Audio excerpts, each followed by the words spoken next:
Boa noite, nobre Cainita. É uma honra ter você em meus domínios. Eu sou Rodrigo Marajá e esse é o Alpha RPG. Galera, no vídeo de hoje eu vou trazer para vocês os detalhes sombrios do Yorick, o sumo sacerdote da Catedral da Carne. A gente vai trazer os detalhes desse Cainita importantíssimo para Vampiro, a Idade das Trevas. Mas antes, a gente precisa trazer algumas informações da formação do clã Tzimisce. Galera, nos tempos antigos, quando o antediluviano Tzimisce ainda era um mortal, ele era um oráculo, um profeta. Mas depois de transformado, tudo isso mudou. O mais velho, como era chamado, isso mesmo, o antediluviano, galera, era conhecido como o mais velho. Por muito tempo ele apreciou o rebanho, os mortais, apenas como alimento, como inspiração. Mas com o tempo a sua sede exigia mais e mais. Não mais satisfeito com suas fontes de sangue, o mais velho ele desejou um sangue mais grosso, um sangue mais rico. E isso o fez, de certa forma, gastar uma era de segregação e meditação, mudando a sua forma física constantemente em busca de se tornar livre dessa sede incontrolável. Ele mudava a sua forma física facilmente, mas lhe faltava aquela adaptação final para aplacar aquela sede insaciável e controlar a sua besta interior. E na tentativa de se salvar, de se tornar mais forte, ele num determinado momento, ele partiu de Enoch, a primeira cidade dos vampiros, sabendo que as respostas que tanto procurava estavam em locais onde Caim não tinha tanta influência, onde os mortais não eram protegidos como amantes ou pastoreados como ovelhas. O mais velho, então, viajou para as terras distantes, seguindo a sua intuição. Ele primeiro foi para o leste, aonde conheceu e transformou Cartaríria, um guerreiro que em vida era totalmente sanguinário, conhecido pela sua desumanidade e sua agressividade. Características essas que levaram o antediluviano a transformá-lo. E assim que o mais velho descobriu a sua habilidade de compartilhar os sentidos de sua progênie. No seu retorno ao Crescente Fértil, galera, vou fazer uma observação aqui, o Crescente Fértil foi uma importante região onde se desenvolveram as primeiras populações fixas da humanidade, os não-nômades. Ela leva esse nome porque fica localizada ali entre os rios Tigre, Eufrates, Jordão, Nilo, tendo um formato que se assemelha a uma lua crescente. Por isso que é conhecido como Crescente Fértil. O Crescente Fértil, na antiguidade, é onde atualmente está localizada ali a região da Palestina, da Jordânia, de Israel, Líbano, Kuwait, Chipre, aquela área bem ali. Além de algumas partes também do Egito, da Síria, do Irã e da Turquia. Era praticamente o berço da civilização e, de acordo com o livro do clã Tzimisce, a gente entende que a região onde ficava Enoch, a primeira cidade, foi exatamente ali. Então, quando ele retornou, ele transformou a sua segunda cria, um chefe tribal chamado Galad. Galad foi abraçado pelo ancião para ficar monitorando ali os acontecimentos em Enoch. E durante uma de suas jornadas subsequentes, ali nas florestas do oeste, o mais velho acabou ficando privado de seu alimento. Ele não conseguia encontrar sangue para beber.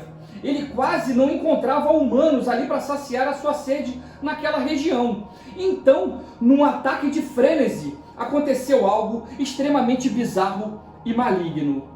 Mesmo estando a léguas de distância, ele consumiu todo o sangue de Galad, a sua cria. Isso mesmo, galera, o antediluviano, ele sucumbiu ao frenesi e ele pôde devorar a sua cria, mesmo estando muito distante.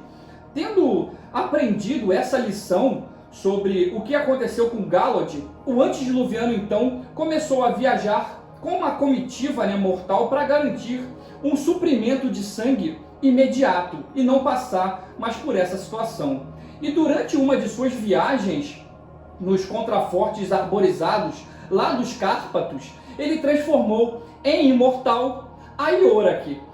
Iorek era uma mulher, isso mesmo, era a Iorek, que havia se adaptado e entendido completamente a forma como o antediluviano pensava e como ele agia. Nessa época, o mais velho transformou também Bailobog nas planícies ali do norte da Europa. Ele transformou Dendemé, um guerreiro ali na costa da África, Drakon ali na ilha do Chipre, né, no mar Mediterrâneo, e alguns outros vampiros em outros lugares do mundo. Mesmo com inúmeras possibilidades, o mais velho, o antediluviano, ele se interessou mais com as profundezas dos Cárpatos. Algo atraía a atenção do antediluviano, e lá, nas cadeias de montanhas, ele definiu que seria o seu domínio. O mais velho, então, ele sentia uma afinidade muito sinistra com a cordilheira de mais de 1.500 quilômetros, que posteriormente viria a ser chamada de Transilvânia de Romênia. Algo naquela terra fortalecia os seus poderes e permitia que o antediluviano voltasse a sonhar. Galera, nesses sonhos, enquanto ele dormia, ele começou então a falar com o ser, uma criatura chamada Kupala. Kupala era um demônio, na verdade, que havia sido aprisionado pelos lobisomens dentro do solo dos Cárpatos, e as florestas verdes cresceram em torno dessa região. O demônio ofereceu, durante os sonhos, uma aliança contra os inimigos que eles tinham em comum. Isso mesmo, o Kupala ofereceu para o antediluviano um pacto, poder, para poder resistir aos ataques dos lobisomens.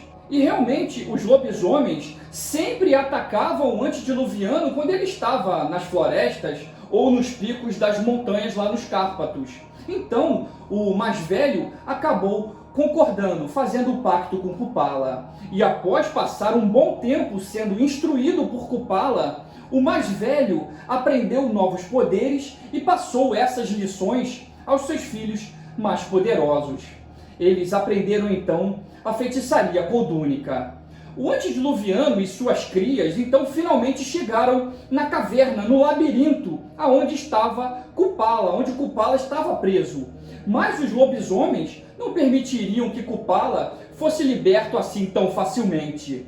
E após uma batalha épica, realmente teve um confronto muito feroz, os Tzimisces conseguiram vencer, mas o demônio Kupala não conseguiu ser liberto completamente. Após tanto tempo enterrado ali nas montanhas, ele acabou ficando ligado ao solo, e ele não conseguia então retornar para o mundo infernal. Então ele tomou completamente os Cárpatos, toda aquela região, acabando com as ameaças dos lobisomens e compartilhando todo aquele local com seu novo aliado, o antediluviano Tzimice. Galera, os Tzimice então passaram a dominar completamente aquela região da Transilvânia. Inclusive, eles ficavam muito incomodados quando outros intrusos, ou outros vampiros passavam ali pelos Cárpatos. Na maioria das vezes, os Tzimices tratavam tais intrusos de maneira realmente muito cruel, torturando, empalando, criando uma fronteira de corpos em árvores e até mesmo moldando, grudando o invasor nas costas do seu cavalo antes de mandá-los de volta para seus mestres.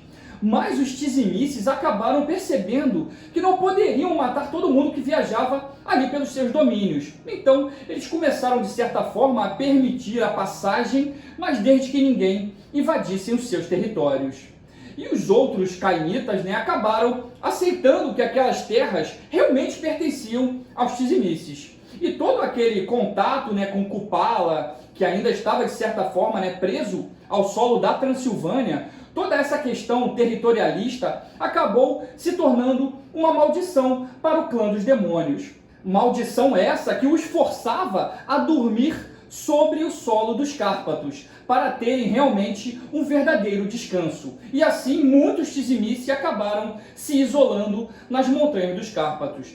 Inclusive, a Iorek optou por se isolar e meditar profundamente dentro das montanhas, recebendo conselhos diretamente do próprio Kupala. Conta-se que o próprio antediluviano entrou em torpor após ser assolado por essa maldição da terra, né, de ter que ficar sempre preso ao solo da Transilvânia. Algumas histórias contam também que tempos depois, durante ali a Segunda Guerra Baale, né, os salubres, que até então eram apenas curandeiros, eles formaram como se fosse uma seita de guerreiros pelos esforços ali de um vampiro chamado Samiel. E esse grupo de vampiros do clã Salubre, esses guerreiros, eles partiram numa espécie de cruzada contra as forças demoníacas, ou também contra os cainitas hereges. Nessa época, alguém traiu os Tizimice, isso mesmo, galera, os Tizimice foram traídos e Samiel ficou sabendo desse pacto entre o mais velho, né, entre o antediluviano e o demônio Kupala. Os guerreiros Salubre então partiram para os Cárpatos e ficaram escondidos entre os mortais, até descobrirem realmente onde era o refúgio do antediluviano. Quando os Salubres foram até a fortaleza e viram os Slasta, eles tiveram a completa certeza que os Tizimice haviam se aliado aos poderes do inferno. Galera, os Slasta eram carniçais terrivelmente deformados. A maioria dos Tizimice, na verdade, substituía toda a pele desses carniçais por algo mais resistente, enquanto alguns até adicionavam camadas extras para criar calos em todo o corpo daquele carniçal e aumentar a sua capacidade de resistir a ferimentos. Quase todos os Slata possuem órgãos sensoriais blindados com a sensibilidade aumentada, de modo a serem melhores observadores, mas isso frequentemente resultava na loucura permanente daquele carniçal. Galera, então o refúgio secreto do antediluviano, ele foi descoberto e foi atacado por Samiel e os outros Salubre. O Samiel, então, utilizando a espada ardente, matou o antediluviano Tizimice. Mas o Samiel acabou morrendo também, com um ataque, né, um ato final do antediluviano Tizimice, e acabou também levando com ele o Samiel. Entretanto, galera, alguns dizem que o antediluviano sobreviveu àquele ataque salubre, ele sobreviveu de alguma forma. Conta-se que o antediluviano, ele na verdade ele sobreviveu através de uma espécie de semente que ele plantou dentro de cada um de suas crias durante o abraço. E nesse momento em que todos achavam que o antediluviano havia encontrado a morte final, a sua cria, que morava lá no Chipre, o Drácon, lá no mar Mediterrâneo, ele sentiu despertar o mais velho crescendo dentro de seu ventre. Isso mesmo, galera, era como se um feto, um embrião do antediluviano Tizimice estivesse enfincado, implantado dentro do ventre do Drácon. E dessa forma o Drácon gerou dentro de sua barriga o antediluviano Tizimice até o seu nascimento. Galera, após o nascimento do antediluviano, o Drácon então optou por levar aquele feto de volta aos Cárpatos e entregou a criança ao Iorak. O feto dormia e crescia, ouvindo todo o sussurro demoníaco do Kupala. A Iorak, que nesse momento já havia se tornado o Iorak por meio da vicissitude, não tinha o menor interesse em atuar junto com os outros Tizimice. Assim, galera, nessa época a maioria dos feitos dos Tizimice, né, foram realizados individualmente, por exemplo, pelo Radu, né, o príncipe de Bistritz, por Shaagra, que a gente falou um pouquinho da Shaagra no vídeo do Yosef Zvi, né, no vídeo dos Nosferatos, e também pelo próprio Drácon. O Iorak, na verdade, ele não se envolvia, ele tinha outros interesses. Mas como o Iorak era o mais velho dentre os Tizimices ali daquela região, ele acabou, de certa forma, assumindo o voivodato, né, a liderança do clã. O Iorak, na ausência do antediluviano, né, ele passou vários anos nas cavernas ali onde o Kupala sussurrava mais alto, absorvendo toda aquela maldade. Ele passou anos e anos dentro dos labirintos dos Cárpatos, explorando o mundo através de suas disciplinas mentais. E foi aí que, com o passar dos séculos, sendo totalmente influenciado pelo demônio Kupala, o Iorak iniciou um projeto bizarro. Ele começou a construir a tão famosa Catedral da Carne. Um monumento dedicado à dor e ao sofrimento, um centro de estudo e devoção dos metamorfosistas Tizimice. Galera, a construção da catedral demorou séculos e Iorek utilizou dúzias de cavernas e milhares de vítimas nessa construção. No início, os servos carniçais raptavam mortais ali da região para Iorek se alimentar. E após tomar parte do sangue de suas vítimas, o Iorek ele começou então a fazer experiências com elas, transformando aquelas pessoas em esculturas elaboradas que preenchiam as paredes da sua câmara de meditação. Com o passar do tempo, ele começou a criar mais e mais as formas mais aberrantes e não naturais que compunham a Catedral da Carne. Enquanto muitos Tizimice foram espalhados por toda a Europa, o Iorek ele ficava cada vez mais introspectivo, buscando compreender a sua besta interior e criando horrores com a sua própria carne e com a carne dos outros. Ele se tornou cada vez mais estranho e mais monstruoso. O Iorek e suas crias cuidadosamente esfolavam a carne de seus sacrificados que gritavam sem parar. Muitas vezes eles primeiro retiravam todos os ossos dos corpos de suas vítimas. Isso devia ser muito bizarro. A pessoa devia ficar toda murcha ali no chão, sem osso, sem estrutura óssea. O Iorek, ele estendia a carne dessas pessoas sobre as janelas, fazendo como se fosse um mosaico. Ali na catedral também tinha como se fosse um poço de sangue, que era decorado com as suas vítimas sentadas, que os convidados de Iorek poderiam usar aquelas pessoas como se fossem cadeiras, isso mesmo, cadeiras humanas. Algumas paredes tinham várias bocas que cantavam e que gemiam enquanto os convidados passavam pelo corredor. O engraçado é que nesse local onde a catedral foi construída, ali atravessando os desertos desolados do sudeste da Transilvânia, ali perto da cidade de Deva, os habitantes humanos, eles contam sobre uma lenda de uma casa que foi totalmente destruída. Uma bruxa sinistra que lutou há muito tempo contra um homem velho e um demônio. E a batalha acabou poluindo e contaminando totalmente o solo do local. Os mortais, na verdade, que são minimamente familiarizados com o ocultismo Tizimice, eles sabem sobre Kupala. Eles conhecem o antigo demônio da corrupção que destruiu grande parte da Terra. Muitos humanos sabem da legião de espíritos que servem a essa criatura que envenena o próprio solo, devastando quase tudo. Embora demônios consigam e devam dormir durante o dia no solo de sua região natal, galera, a terra apodrecida pelos servos de Kupala não oferece nenhum conforto. Somente através da feitiçaria cordúnica é que os Tizimice aprenderam a como se fosse repelir essa presença maligna, preservando então a pureza de seus lares ali na Transilvânia. O momento mais sagrado para essa tarefa de preservação, esse ritual, é chamado de A Noite de Kupala. É uma cerimônia que é celebrada todos os meses e ali, perto da Catedral da Carne, nota-se uma força incrível, uma força sobrenatural, provavelmente derivada de Kupala. Bem perto da Catedral também existe um vale completamente devastado e esquecido pelas mãos de Deus. Ao se aproximarem, os cavalos e outros animais param imediatamente, claramente assustados. Eles se recusam simplesmente a seguir viagem. A terra queimada se espalha por vários e vários quilômetros, em todas as direções. E no centro existe uma caverna que se abre como se fosse as mandíbulas do inferno. Caminhando por essa passagem, poucos metros depois de entrar na própria catedral, visitantes notam que algo cresce nas paredes. É uma massa amorfa que parece tremer levemente.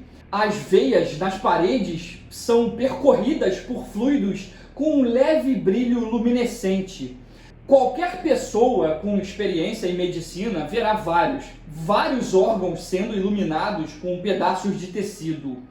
Como o nome do lugar sugere, as paredes são criadas com carne humana, isso mesmo, galera. Elas são moldadas e alteradas para formar uma tapeçaria de vísceras. Fluidos não saudáveis passam por uma rede complicada de capilares e artérias e veias para fornecer luz para aquele ambiente sinistro. Olhos vermelhos observam do escuro, são figuras deformadas, são os servos de Yorick. Eles não falam, eles apenas sussurram de forma muito primitiva. E é assim que eles se comunicam. Um tentáculo de energia psíquica pula de mente em mente, causando dores de cabeça e sentindo os limites das forças de vontade de cada um dos visitantes que estão presentes na Catedral da Carne. 7 metros adiante, uma massa de tecido também se espalha pelo chão, amortecendo o passo de cada um que caminha por ali com um som molhado e nauseante. É sinistro demais. Das paredes, algumas figuras esculpidas emergem, mas algumas partes não são nem possíveis se identificar se são ou se não são partes humanas. O tapete de carne, ele bate periodicamente submetido a breves crises peristálticas e em algum momento pode-se perceber na superfície um vestígio de uma cabeça ou um rosto distorcido surgindo da parede, né, como se fosse uma expressão gloriosa de êxtase e de horror. Galera, o Yorick e seus seguidores, eles tiveram milênios para sacrificar várias e várias vítimas para compor essa imensa tapeçaria. E muitas dessas pessoas são mantidas relativamente vivas, com pequenas quantidades de sangue. Seguindo adiante, por dentro da Catedral da Carne, existe uma porta carnuda, bizarra, com a forma de um grande orifício humano. Isso mesmo, galera, um orifício. A entrada dessa parte da catedral, ela é vigiada por 2 guerreiros Slarta monstruosos, completamente monstruosos. E quem olha não consegue ter certeza do que é o guerreiro, do que é a parede, né? Parece que eles são meio fundidos, né? Parece que eles estão grudados à estrutura da catedral. E os servos de Yorick, eles sussurram em uma língua completamente esquecida antes de lamber as áreas mais suaves da pele dos Slarta. Eles fazem isso para apaziguá-los, para acalmar aqueles guerreiros, caso quem esteja entrando na catedral seja bem-vindo. Assim que a entrada é permitida, os servos mergulham a ponta dos dedos em uma fonte, né, naquele poço que tem aquelas cadeiras humanas, e eles jogam gotas de sangue quase coagulados no chão. Eles molham o dedo e começam como se fosse salpicar o chão. Nesse momento, a tapeçaria de carne, ela absorve aquelas gotas, absorve avidamente, como se fosse um alimento, respondendo favoravelmente com felizes flashes de luz. Galera, existem outros horrores nas paredes da catedral. Eles rosnam em sua fome perpétua. Se por um acaso espirrar sangue perto deles, a tapeçaria irá absorver esse sangue imediatamente, exalando uma aura de pura satisfação. Galera, milhares de corpos formam essa fortaleza. E as mentes que foram aprisionadas ali acabam se unindo de certa forma.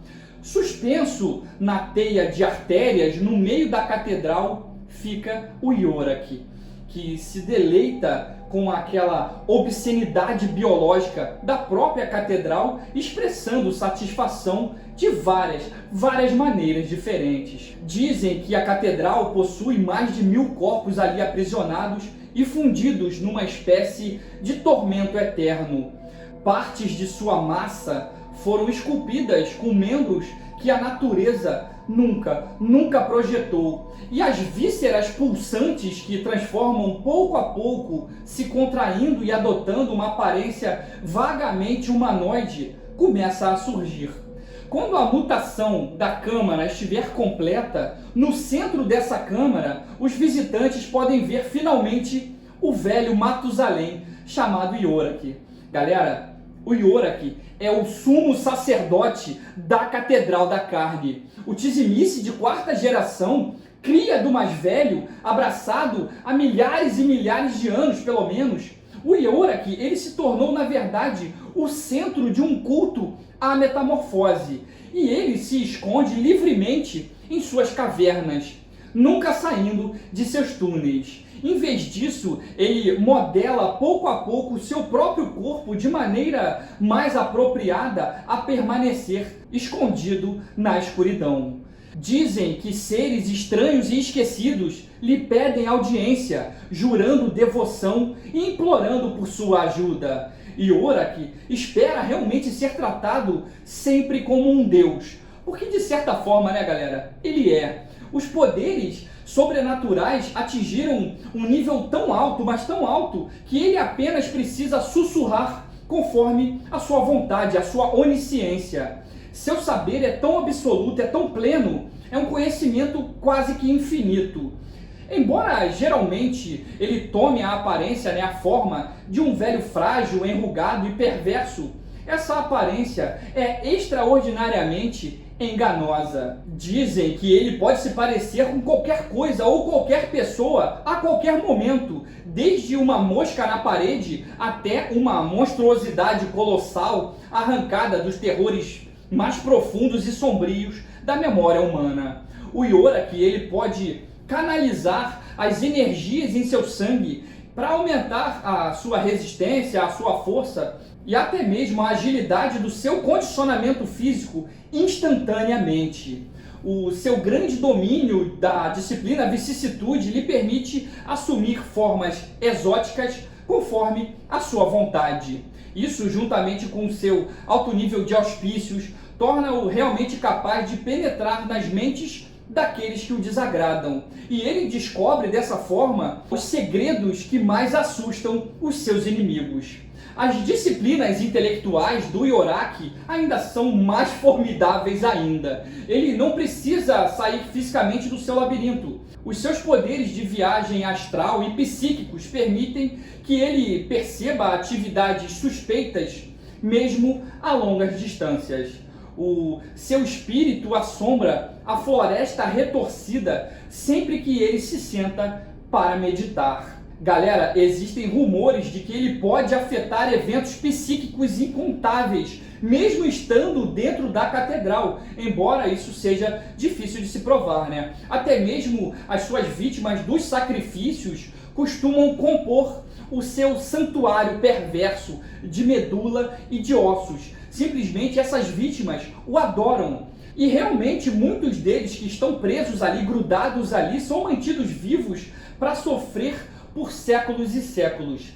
Várias dessas vítimas até tentaram se unir como se fosse uma mente coletiva, né, em uma tentativa desesperada de se defender contra o estupro brutal, né, do médium Yorek, mas isso com certeza foi em vão. Esse templo abominável contém um tesouro incrível de informações, embora tentar recuperar todas essas lembranças, né, de todas essas vítimas, com certeza deixaria uma mente inferior completamente louca. O culto ao Yorek é muito dedicado e bem defendido. E os Tzimices que participam desse culto, né, têm com certeza grande influência em todo o clã. Os vampiros podem entrar e sair da Transilvânia, mas fica claro que o Yorek sempre permanece, ele nunca sai.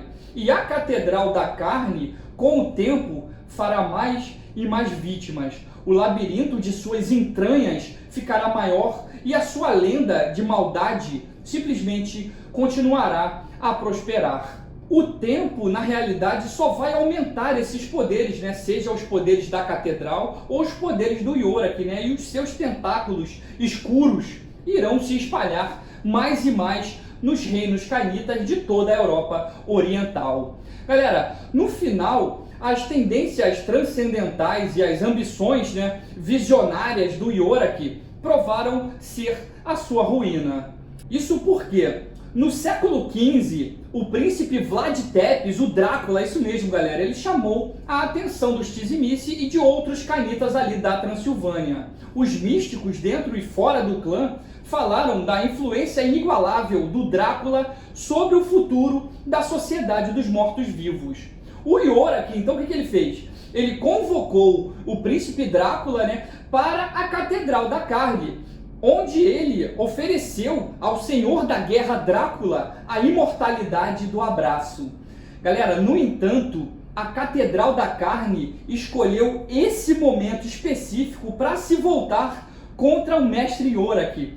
Possivelmente, graças à influência direta do próprio Kupala, ele deveria ter ali algum objetivo por trás. Dessa forma, a própria catedral cometeu diablerie em seu guardião. O Yorick, ele foi consumido, ele foi comido pela própria catedral. E o Drácula conseguiu fugir daquele local, né, determinado a receber o abraço, né, a sua transformação em imortal apenas em seus próprios termos. E dessa forma, com finalmente a Catedral da Carne liberta do maligno Yorick, ela simplesmente desapareceu no mundo das trevas.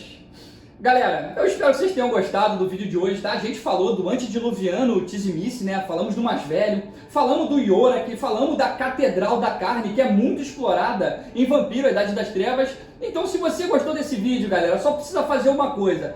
Deixa o like, muita gente esquece, às vezes tem 1000 visualizações, tem 200 likes, o que tá vendo? Me ajuda, galera, tá bom? Deixe seu like, se inscreva no canal, ative o sininho de notificações e muito importante que você deixe um comentário. O comentário de vocês, galera, nem que foi assim, pô, valeu Marajá, parabéns. O comentário mais simples que seja, ele ajuda esse vídeo a ganhar engajamento no YouTube. E o YouTube oferece esse vídeo, né, mostra esse vídeo para mais pessoas. Tá bom, galera? Eu conto com a ajuda de vocês, hein? Um abração e a gente se vê no próximo vídeo. Fui!